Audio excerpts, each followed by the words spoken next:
الحمدللہ رب العالمین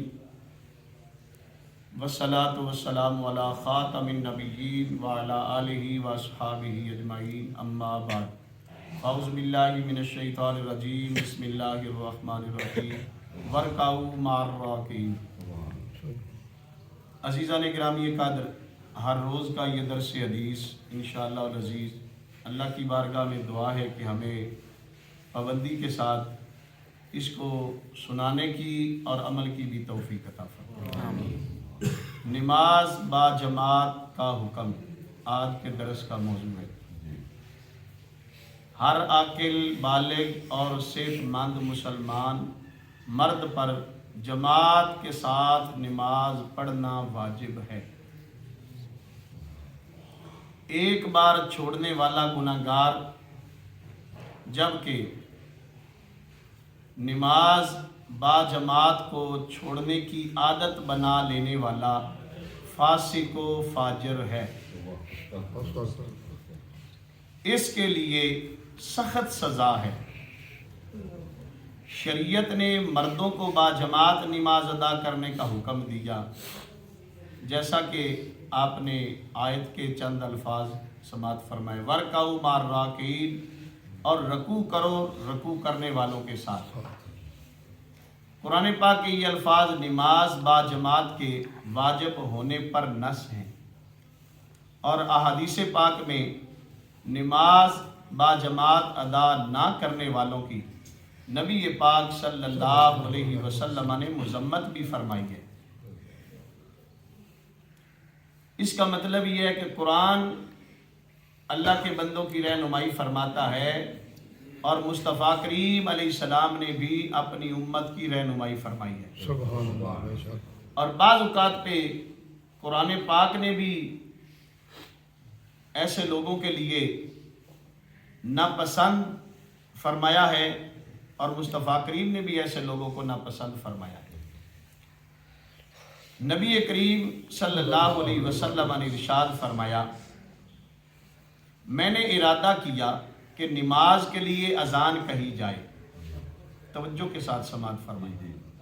جیسے کل کہا تھا نا کہ جب آپ گھر سے چلے نا تو جو بھی رستے میں ملے اسے کہو بھائی جان آؤ نماز پڑھنے کے لیے چلے۔ گھر میں اگر بیٹھے ہیں کوئی بیٹا بیٹھا ہے، بھائی بیٹھا ہے، بیٹی ہے، بہو ہے، بیوی ہے، سبھی کو کہو چلو ہم بھی جا رہے ہیں، آپ بھی نماز پڑھ لیں۔ ہاں جی، اسی لیے ہی کہا تھا۔ فرمایا کہ میں نے ارادہ کیا کہ نماز کے لیے اذان کہی جائے، پھر میں کسی آدمی کو حکم دوں کہ وہ نماز پڑھائے، اور میں اپنے ساتھ چند لوگوں کو لے کر جاؤں جن کے پاس لکڑیوں کے گٹھے ہوں، اللہ، اور نماز میں نہ آنے والے لوگوں کے گھروں کو آگ لگا دوں۔ اس ذات کی قسم جس کے ہاتھ میں میری جان ہے، اگر جماعت میں شریک نہ ہونے والے لوگ اتنی بات جان لیں کہ انہیں اچھے قسم کے گوشت والی ہڈی مل جائے گی یا دو عمدہ کھر ہی مل جائیں گے، تو یہ عشاء کی نماز جماعت کے لیے مسجد میں ضرور آئیں۔ اللہ اکبر۔ کریم آقا علیہ السلام نے مذمت فرمائی کہ جو لوگ جماعت کے لیے نہیں نہ آتے، میرا دل کرتا ہے کہ میں ان کے گھروں کو آگ لگا دوں۔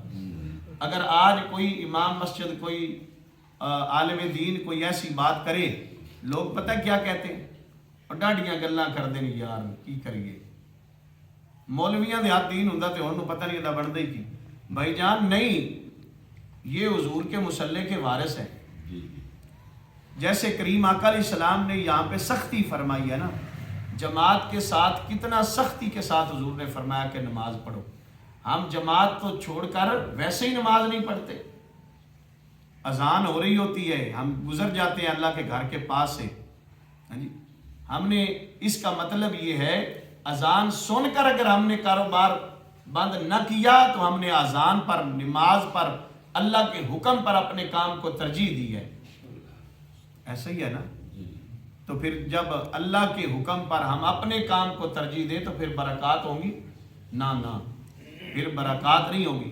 تو جو لوگ نماز با جماعت کے لیے مسجد میں نہیں جاتے، نبی کریم صلی اللہ علیہ وسلم نے ان کے لیے یہ سخت فرمان جاری کر کے فرما دیا کہ لوگوں نماز با جماعت ادا کرنی ہے۔ کل آپ نے سماعت فرمایا تھا جو بندہ جماعت کی نیت کر کے گھر سے چل پڑے نا، تو اگر اس کے آنے سے پہلے جماعت ہو گئی، جماعت نکل گئی، تو کیا ہے، اسے جماعت کا ثواب مل جائے گا۔ تو کریم آقا علیہ الصلوۃ والسلام نے ارشاد فرمایا، اللہ اکبر، جس میں ایک نابینا شخص نبی پاک صلی اللہ علیہ وسلم کی بارگاہ میں پیش ہوتا ہے اور اپنے گھر میں نماز ادا کرنے کی اجازت طلب کرتا ہے اور عذر یہ پیش کرتا ہے کہ اسے کوئی گھر سے مسجد میں لانے والا نہیں۔ یہ بات بڑی قابل غور ہے۔ حضور کی بارگاہ میں ایک شخص حاضر ہوا تو وہ نابینا تھا، عرض کرتا ہے کہ یا رسول اللہ میں گھر میں نماز پڑھ لوں؟ عذر کیا پیش ہے کہ یا رسول اللہ مجھے مسجد میں لانے والا کوئی نہیں، تو اس لیے رستے میں تکلیف ہوتی ہے، تو میں گھر پہ نماز پڑھ لوں؟ تو سنو پھر حضور کے غلاموں، میرے آقا نے کیا ارشاد فرمایا، فرمایا حل تسمع النداء بالصلاۃ، کیا تم نے اذان کی آواز سنی ہے؟ فرمایا کہ کیا تم اذان کی آواز سنتے ہو؟ عرض کی جی یا رسول اللہ، فعجب، نعم، عرض کیا نعم، جی یا رسول اللہ میں سنتا ہوں۔ میرے کریم آقا علیہ السلام نے پھر ارشاد فرمایا فعجب، اگر سنتا ہے تو پھر اس کا جواب دو، یعنی جماعت کے ساتھ نماز پڑھو۔ کون ہے آج اس بڑے بازار میں، بلکہ بازار کی بات نہیں پورے شہر کی بات کرو، کون ہے جو اذان نہیں سنتا؟ مسلمان ہر بندہ اذان پڑھتا ہے، سنتا ہے، لیکن ہمیں فرصت نہیں اذان کے بعد کلمہ پڑھنے کی بھی، نماز تو دور کی بات ہے۔ ہم نے اذان کو سمجھے نہیں، آپ نے اذان کا بھی بیان سنا، مؤذن جو اذان پڑھنے والا ہے اس کی بھی فضیلت آپ نے سماعت فرمائی ہے نا، سنا ہے نا آپ نے، اس کی کتنی فضیلت ہے، اذان کی کتنی فضیلت ہے اور کتنی برکت ہے۔ اللہ اکبر۔ یہ حدیث بھی اس بات کی دلیل ہے کہ نماز با جماعت واجب ہے۔ اگر نابینا شخص کو نماز با جماعت کے لیے حاضر ہونے سے رخصت نہیں ہے تو بیناؤں کو کیسے مل جائے گی؟ جنہیں نظر آتا ہے بھائی انہیں کیسے اجازت مل جائے گی؟ کون ہے دنیا کا مولوی جو یہ کہے چلو جی تمہیں چھٹی ہے، اذان ہو جائے تو بعد میں بھی پڑھ دینا؟ نہ، دنیا کا کوئی مولوی نہیں ایسا، کوئی پیر ایسا نہیں ہے کہ جو اس بات کو کہے کہ لوگوں بھائی تمہیں چھٹی ہے، گھر پہ نماز پڑھ لو۔ جو نماز کی چھٹی دے، وہ ہمارا نا ایک گاؤں للانی میں ایک بندہ ہے، وہ کہتا تھا، آپ کی بات پہ ایسا وہ یاد آ گیا، وہ کہتا ہے قرآن کی تلاوت نہیں کرنی جو دم کروانے جائے، وہ کہتا جی قرآن نہیں پڑھنا، نماز نہیں پڑھنی، روزہ نہیں رکھنا۔ تو ایسا ذلیل ہوا لوگوں نے اس کا جنازہ بھی نہیں پڑھا، پتہ نہیں کہاں پہ انہوں نے دفن کیا اسے۔ ہاں جی، تو جو ایسا کرے گا اس کا ایسا ہی نتیجہ ہوگا۔ لیکن حضور علیہ السلام کے غلاموں، آخری بات ہے، اللہ تبارک و تعالیٰ نے بھی جماعت کے ساتھ نماز پڑھنے کا حکم ارشاد فرمایا، اور کریم آقا علیہ الصلوۃ والسلام انبیاء کے تاجدار ہیں، خاتم النبیین ہیں، آپ کی زبان اقدس سے نکلنے والا ہر جملہ شریعت ہے۔ تو کوئی بھی نہیں اس کا جو انکار کرے وہ کفر کرتا ہے۔ کیسے آپ شعر پڑھتے ہیں بابا جی؟